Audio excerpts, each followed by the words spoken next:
All right, I'm going to start out by saying that I'm not sure I'm going to actually even post this. I've been in too pissy of a mood.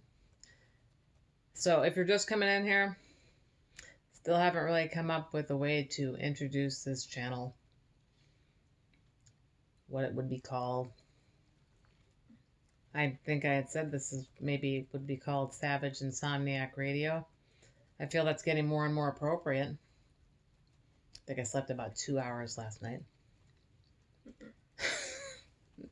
Sarah did the same. So I don't remember if it was that I woke to it or that I heard it yesterday. Heard it yesterday late. Okay. It feels like a dream.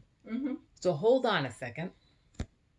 No, it's not. I just pinched myself. Here is the headline. December 22nd, so it definitely wasn't today. How did this pass me by? Unvaccinated drivers more likely to be in a car crash, study shows.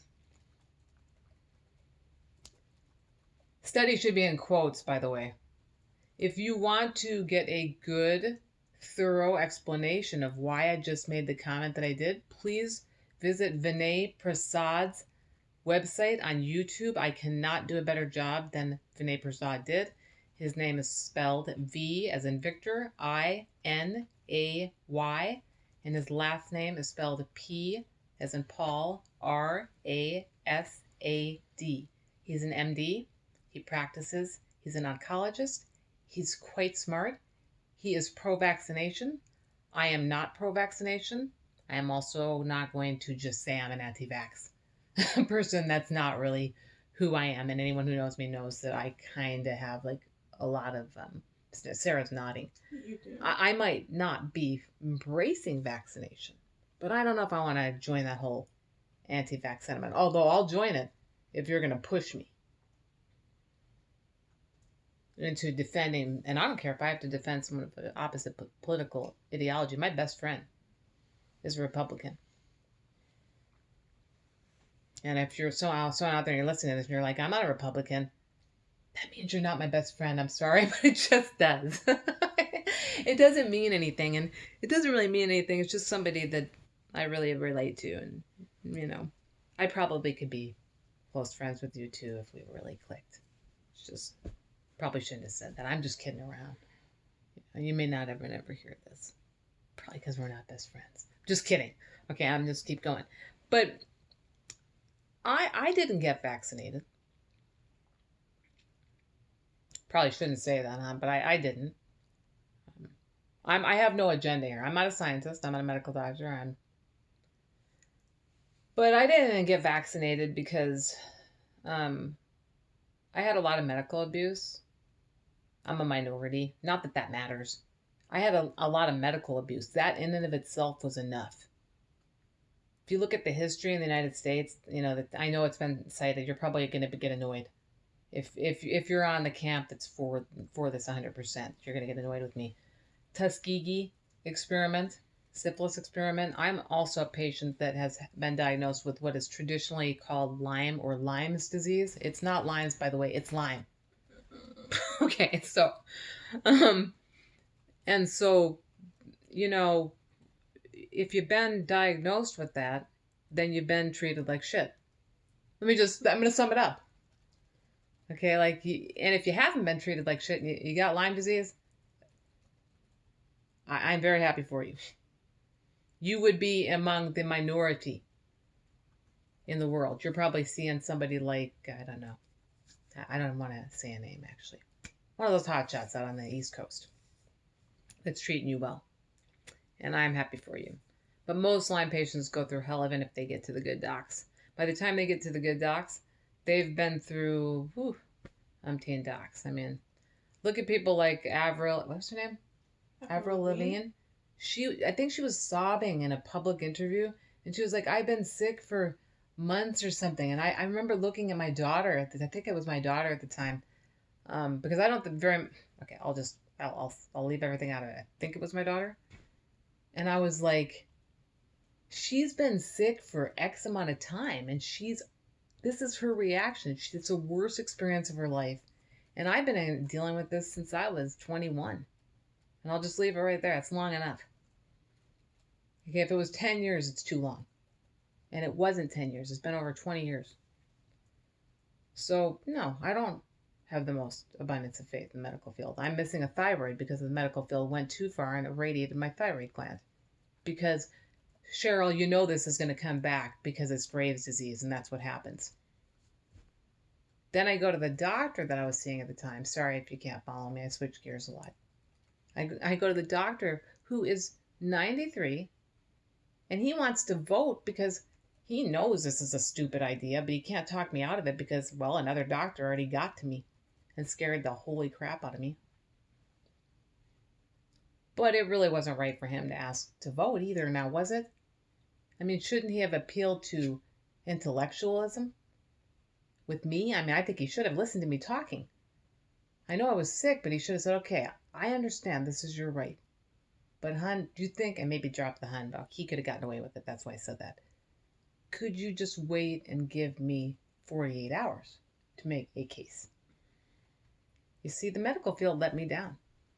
And if I'm saying that, what's somebody going to say who really, really never had access to medical care? I'm not going to make this a racial issue. I don't have to.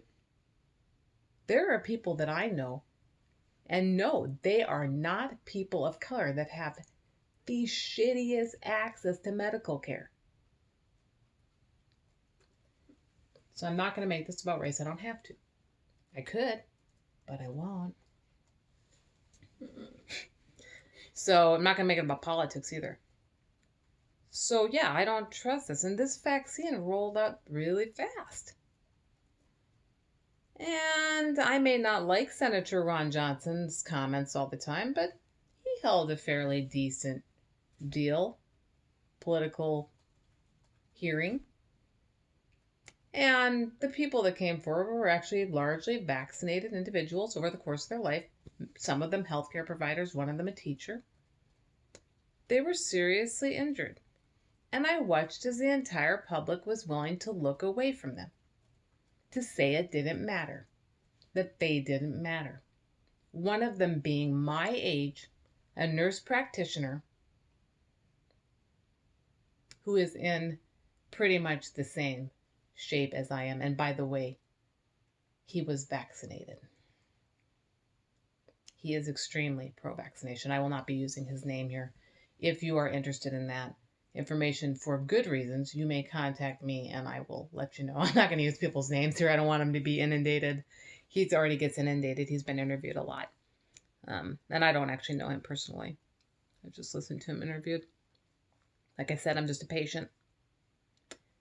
So, I hope that's enough for you. Plus, if something happens with this vaccine, you can't even go to vaccine court. It's known as that, I guess, colloquially. Also, I think that's the way you pronounce that. But basically, like it's known off the cuff as vaccine court. You can't even do that. And then there's a backup fund, which I don't know the name of.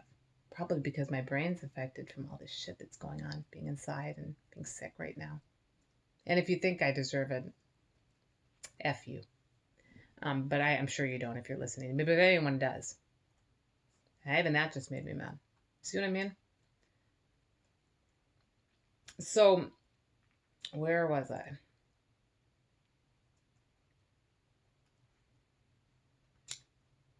Well, I'm just gonna. I'll redirect, even if I miss something here. People don't trust because we've been given a reason not to trust. When you don't have proper oversight, and that means not modifying data. Okay, I'll go back to the hearing. There's a girl in there. I'm going to actually use her name. It's pretty public. Her name's Maddie. She was in a wheelchair. I believe she was being tube fed. Yeah. Is she making it up? Her mom put her in the study. Her brother also went in the study. He didn't get the vaccination, and he didn't get COVID. She got the vaccination, and she got really sick. I hope she's feeling better. Why didn't people listen to that? Was it so bad to listen to something that might make you question this? I'm not saying anything was done wrong. It's just, why aren't we looking at it? If it's a teeny tiny small percentage of people being affected by this vaccine, let's say it's, I don't even know what that would be. I'm not a statistician, but let's say that's less than, I don't know, less than a percentage point for sure. And that's too high actually, but let's say it's less than a hundredth of a percent.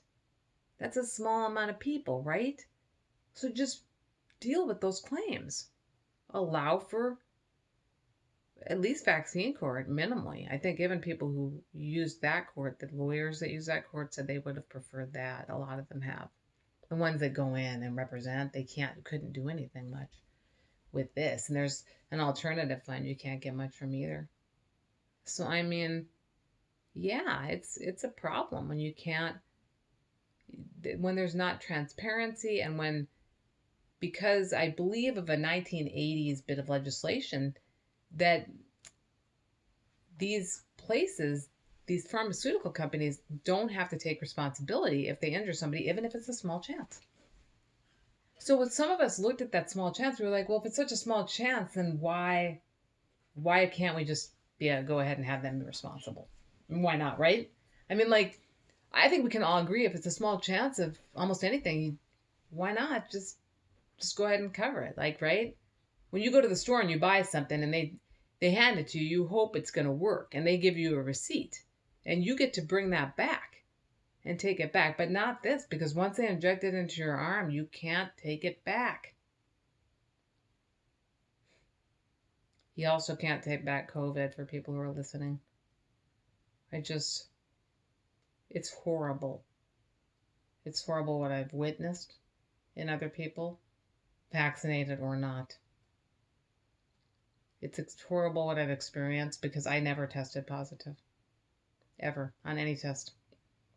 I've tested multiple times when I know I have to have had COVID. It's really weird. The only time I was very persistent, I joined a study called Serum. I'm sorry I haven't gotten to the point yet. I will. I have, but not fully. And I took my blood at home using a medieval device. Oh God, it's like it was developed in doping, to test for like doping in athletes. But it's like a little razor that you push up against your skin and then it takes blood out. Well, anyway, sent that in and I tested positive. And they actually said that it looked like I had like the antibody level of someone who had been vaccinated. And so I'm not going to get into a big, oh, this is horrible situation. I've had this type of illness before. This is nothing new for me. It's just, it's new in that I was feeling a lot better. That's why I didn't get the vaccine, as I was too afraid to introduce a variable that people had shooken so hard that their teeth had cracked. I mean, I had reason to be afraid. I don't think we had enough data on people in immunocompromised populations either at first, and I'm not so sure we do now. So I'm sorry that I've gone on and on and on. But you can kind of see my point as to why I didn't trust it. And let me tell you, I'm nothing compared to someone who's, say, for instance, been abused in a way that's just inconceivable. And I don't want to go into it because I'll get too emotionally upset. I have a friend who's been abused in that way. I have more than one friend in more than one multitude of populations. And I know this is going to be long. You don't have to listen. You can come back. I'm back. I take a little intermission here. But so basically, these scientists, I'm going to read some of the conclusions. Once in a while, a story comes along that is guaranteed to antagonize everyone. The most recent addition is a study conducted by scientists at the Sunnybrook Research Institute in Toronto entitled COVID Vaccine Hesitancy and Risk of a Traffic Crash. Stony Brook scientists conclude that COVID-19 vaccine hesitancy is associated with significant increased risks of a traffic crash. This is so problematic. As a sociology major, I know I didn't finish, but this is so problematic. This is just, we're creating divisiveness in our populations. This is going to create divisiveness. Not everyone who didn't get vaccinated was part of a political party that you don't agree with. That's not a reason to be angry at somebody. all the time and to wish harm on them. Boy. And, there's so many different reasons that people didn't get vaccinated. Some people couldn't get vaccinated. Do they count too for the Rex? I was looking at this. As the study used pre-existing data, that to me right away is a problem. I mean, that's kind of like looking at something. I'm not a statistician, but I've read a lot of stuff. Something I don't like about that. To examine a huge swath of drivers, it's too busy. It's too much information to process. That I think it's too messy. There's too much in there. It's like looking at a bunch of trees in a forest and thinking you're going to name all of them. Or look at all the intricacies of them. I guess is what I'm saying. You're not going to be able to. Its authors admit a limitation of our study is that correlation doesn't mean causality because our data do not explore potential cases of vaccine hesitancy or risky driving.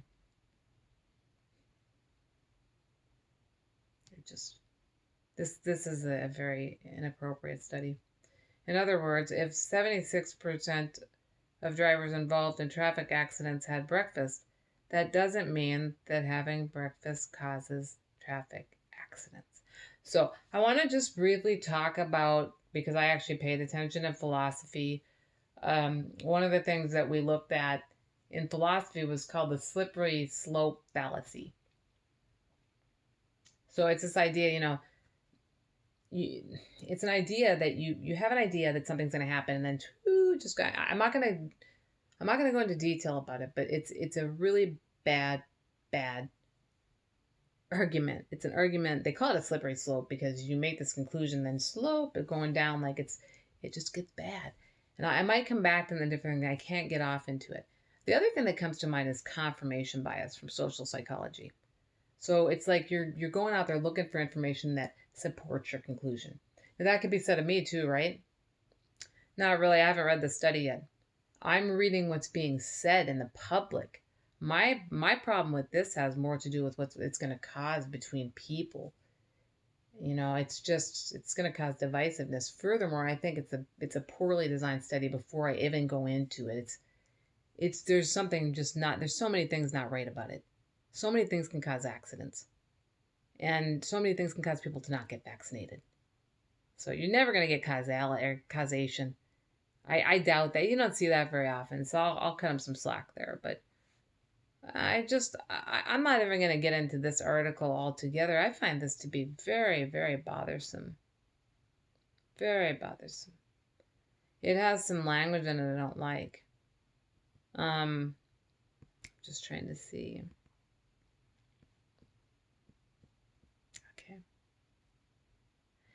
The Sunnybrook scientists argue that physicians should remind their patients about the importance of wearing a seatbelt, obeying speed limits, and never driving drunk. They also maintain that the findings suggest that unvaccinated adults need to be careful indoors with other people and outside with surrounding traffic. So, people unvaccinated to be careful indoors with other people and outside with the surrounding traffic. This is the author's conclusion, he's not a scientist. That, I believe, is what Mark Twain used to call a stretch. True, if you are unvaccinated, you're more likely to transmit the virus. I'm not sure he should be talking from that perspective because he's not a scientist. And I'm not sure scientists are right about that either. They could be. It's possible. Maybe so. That's based on a lot of variables too. It depends on where you are, your immune system, etc., etc. I don't necessarily believe one thing, a vaccine, is going to make you more protected. If you are smoking, drinking, not sleeping, eating poorly and everything, and then you go get a vaccine, I'm not sure that's going to make you less of a risk to other people. Your behavior could be risky if you're just, I don't know. There's a lot of other things you can do even if you get a vaccine. You won't wash your hands and don't care about other people at all. Not just with regard to this virus. I'm talking with a whole body. I've seen this. People never cared until COVID came along. Sorry, I stopped in the middle of that sentence.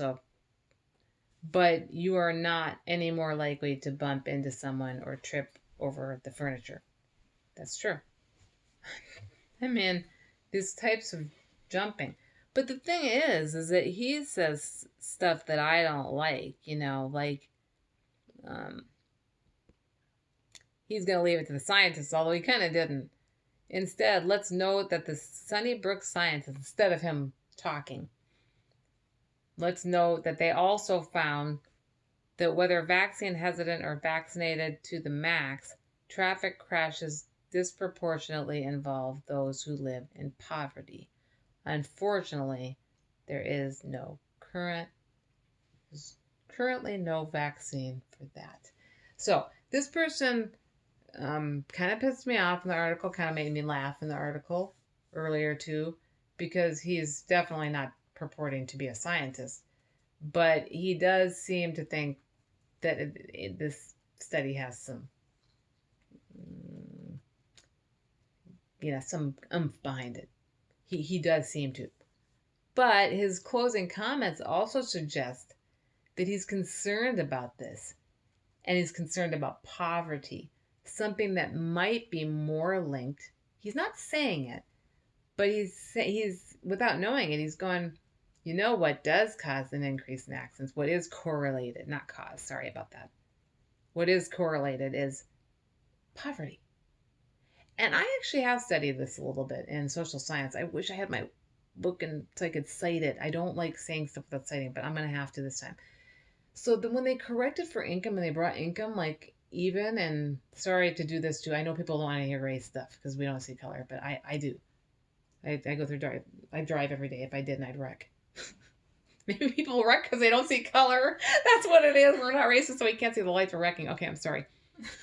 So when they adjusted for income and people had the same amount of money, like things got better. There was less like crime. There's less issues. God, I wish I could find I almost want to try to find the study. It was in my drug class. Like drug use was really, really, I think it was even lower in some of the minority populations. And that's not a foregone thing either. That's not a foregone conclusion either, that minorities do this or do that or whatever. That's complicated. I ran across some interesting stuff in the class that I took on substance use at OSU. Good class, by the way. Dr. Agins. I highly recommend it. You'll learn a lot. And what concerns me a lot, and I know this is 22 minutes, so you're probably falling asleep, but that's too bad because I have to still keep going. What concerns me is the comments, so divisive in here. I'm glad that some of these people who didn't get vaccinated are taking issue with this, because I wouldn't want them to wreck trying to get out there to get their vaccine. I'm concerned that some of these wrecks are going to be happening over the next week or two as people race out because they're so effing scared. Or they're mad, so they're racing out to go talk to someone about it. That might cause a wreck. And we need another study. But so sad. Anyway, I'll read a couple of them. And no, I don't care about their anonymity. They chose to post this right on board. So this is Zuglo9. I'm not going to tell you the website necessarily. I can't even really see it.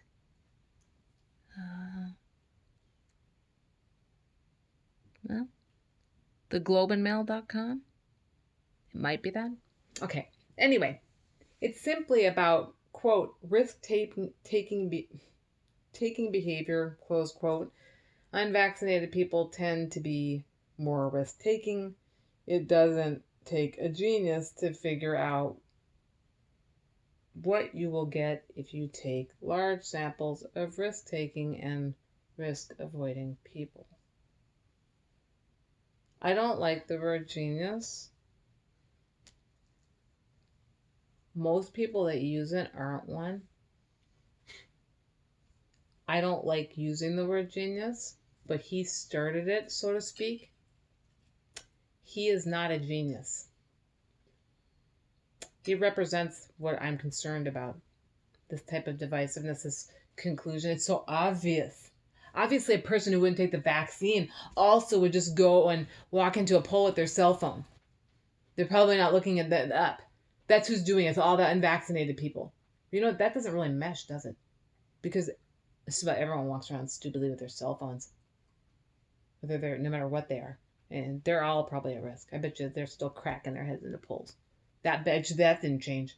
I bet you if they look at a study, I bet you people crack their heads in the polls no matter what, vaccinated or not. In fact, some of the people who are more careful and have masks on, because I wore a mask and I wore a hat, I hit my head and got a concussion. Yeah, couldn't see. The mask blindsided me, and I hit my head into the car when I was getting in between that and the hat. Yeah, I'm reckless, aren't I? Guess who was with me? I was by myself in my car. I had walked outside to a neighbor's house who had chickens. I wanted to see her chickens and just talk to somebody, but we were distancing. We both had masks on too. We were outside. But we had that 6-foot thing plus going on. I asked her if I could see her chickens because I live in Portland. That's what we do in Portland. We look at our chickens. Where we have eggs, we try to meet the fucking chicken, okay? We do. So I'm back there, and these chickens were lovely chickens too. And we talked for a long time.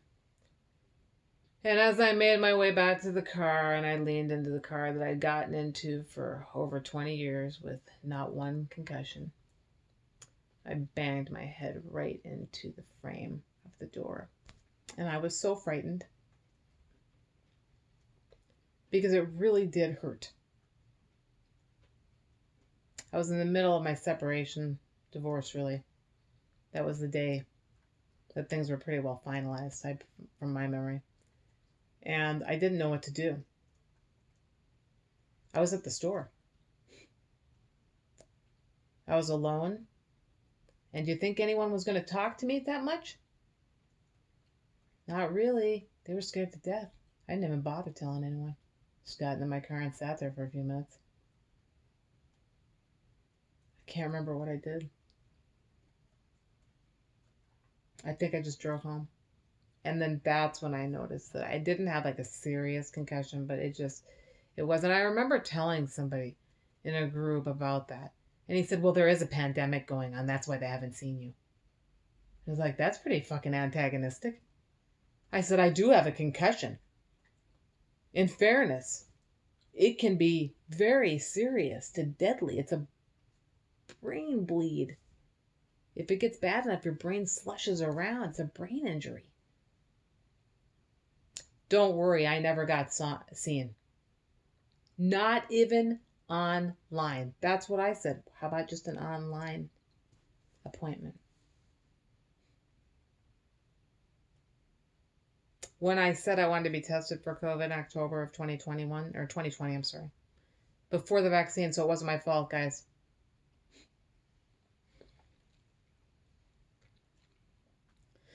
My doctor told me, well, it was probably just my Lyme.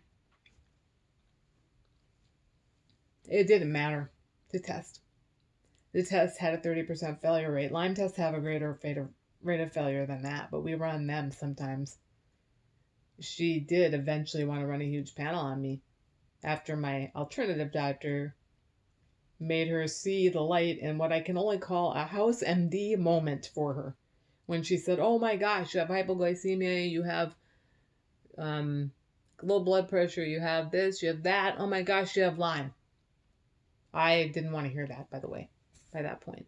Too many years had passed and I didn't want to have that illness. And to the day, I'm not embracing that or COVID. I will not say that I have either of those in a chronic way. I just won't use that word. So I hope this has been something that opens up the mind, because this is a serious problem. That guy represents the problem. And then you look at the feedback. I got to appreciate it, though. The vaccinated are also more prone to paper cuts, stub toes, acid reflux, and hair loss.